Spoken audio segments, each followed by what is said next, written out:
Quiero platicar la historia a través de este corrido. Tengo razones de sobra porque me lo han permitido. Hablar de una trayectoria con referencia a un amigo.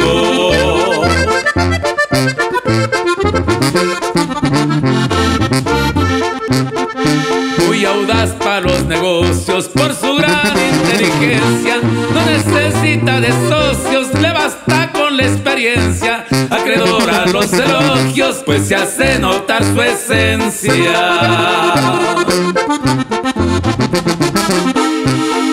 Oscar Luis Pérez, un hombre contador muy distinguido. Aunque de niño fue pobre, siempre lo ha reconocido. Trabajando mucho el hombre, así es como él ha crecido.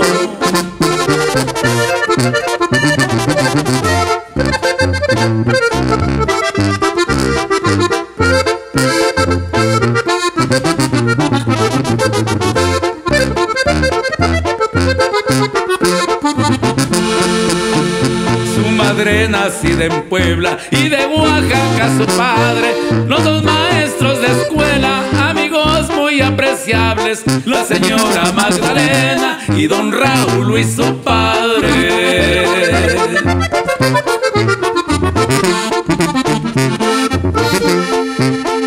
Estela, su esposa amada, quien en Durango ha nacido, Oscarín, Celi y Mariana, Raúl sus hijos queridos, a quien de muy buena gana les dedico este corrido.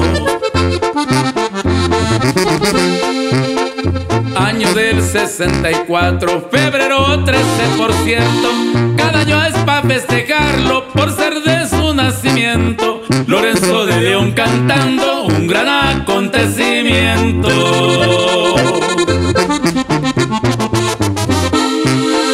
Por Dubái, Hong Kong y China, don Oscar Luis se ha paseado. A Singapur no lo olvida, sigue a Japón recordando. Y aquí la historia termina y un corrido le he plasmado.